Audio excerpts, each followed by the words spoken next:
Dando continuidade à nossa disciplina com a temática Fisiologia do Sistema Endócrino, mais especificamente pâncreas, vamos falar do terceiro hormônio pancreático, que é a somatostatina. Então, antes de mais nada, é importante salientarmos que a somatostatina, assim como os hormônios gastrointestinais e o polipeptídeo pancreático, eles são hormônios que exercem uma regulação fina, buscando a manutenção do equilíbrio da ação do glucagon e da insulina, para que haja o controle do metabolismo energético no sentido, inclusive, da absorção de nutrientes e síntese, armazenamento e utilização desses substratos energéticos. Então, a sua função, junto com a do polipeptídeo pancreático, é uma função de mediação, de regulação das funções dos demais hormônios pancreáticos.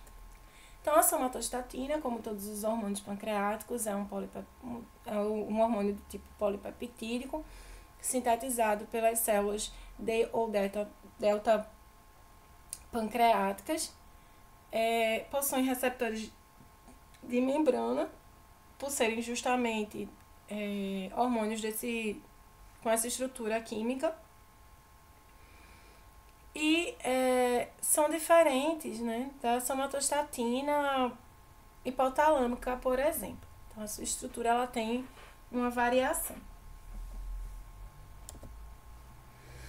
Então, sua síntese na célula D ou delta ocorre, assim como a de qualquer outro hormônio do tipo polipeptídico, por um processo de ativação da expressão gênica, transcrição, tradução, que resulta numa proteína primordial, que ao sofrer a atuação do retículo endoplasmático, perde uma porção da sua estrutura, passando a ser o pró-hormônio, a prosomatostatina, e no complexo de Golgi, a segunda perda de porção de sua estrutura resulta no hormônio propriamente dito, que é armazenado concomitantemente, simultaneamente, né, nas vesículas oriundas do complexo de Golgi, onde ficam armazenados até que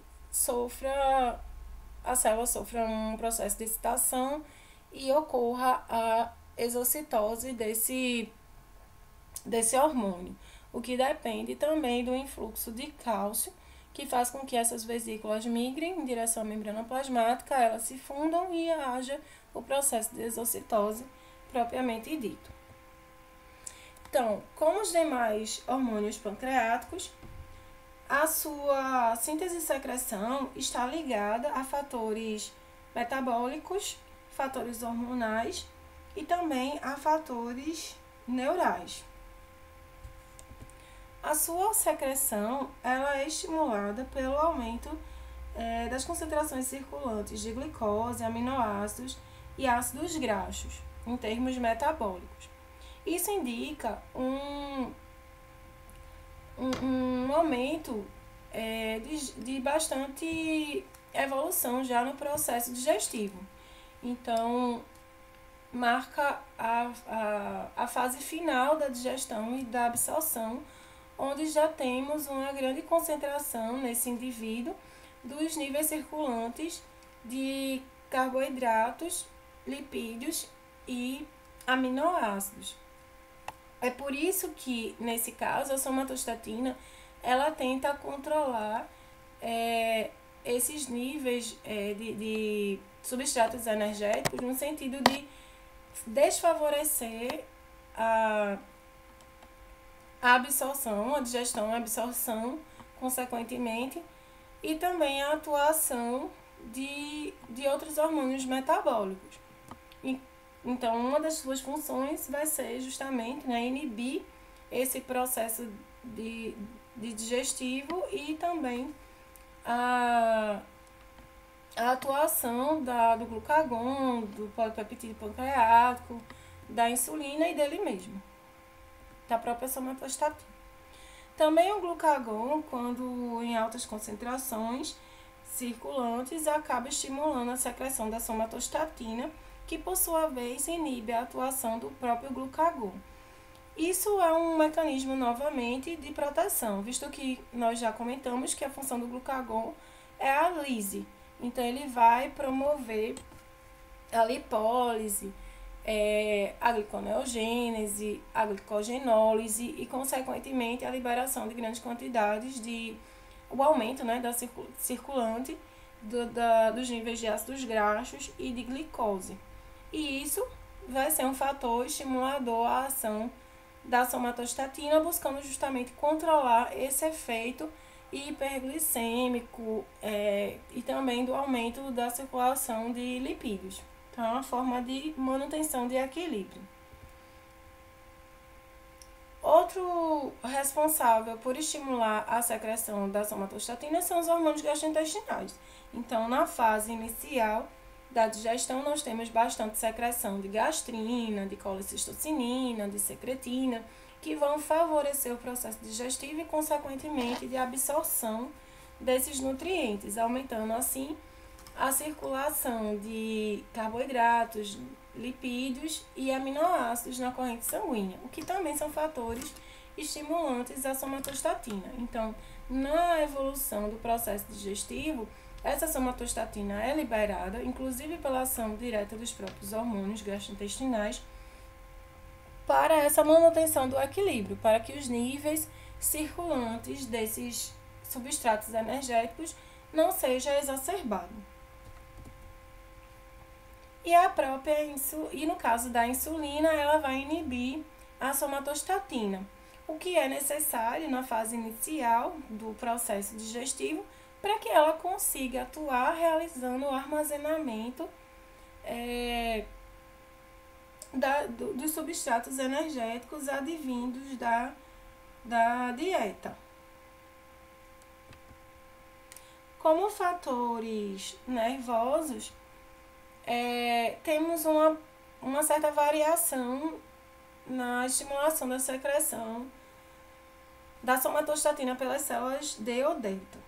Então, no caso, a estimulação da síntese de secreção se dá pelo sistema nervoso parasimpático. Então, veja que o que favorece a digestão também favorece a secreção da somatostatina, que é justamente na fase de finalização do processo digestivo, onde já temos todos aqueles eventos de elevação dos níveis séricos, atuação mais elevada dos hormônios favoráveis à digestão, e também o sistema nervoso autônomo simpático através dos receptores beta-adrenérgicos. E como inibidores, o sistema nervoso autônomo simpático, que atua com receptores alfa-adrenérgicos. A ação da somatostatina, primordialmente, ela se caracteriza pela inibição conjunta de todos os hormônios pancreáticos. Então, quando a somatostatina ela é elevada, ela vai inclusive inibir a ação da insulina, o que marca, como já dito, um evento já de progressão, né, na digestão e absorção dos nutrientes. Também inibe a ação do GH, porque ela vai acabar tendo uma inibição sobre hormônios que causam esse catabolismo, e também diminui a atividade de hormônios gastrointestinais favoráveis à digestão, como gastrina, secretina, colecistocinina e o peptídeo intestinal inibitório, inibitório gastrointestinal. Isso, né, novamente lembrando, numa fase mais progressiva, mais tardia do processo digestivo, que é justamente para equilibrar a quantidade de nutrientes digeridos e absorvidos e circulantes. Então, nesse sentido, ela vai ainda, né, diminuir a atividade gastrointestinal, que é inclusive favorecida por atividade hormonal, e, consequentemente, a absorção, especialmente, de carboidratos, como a glicose e triglicerídeos.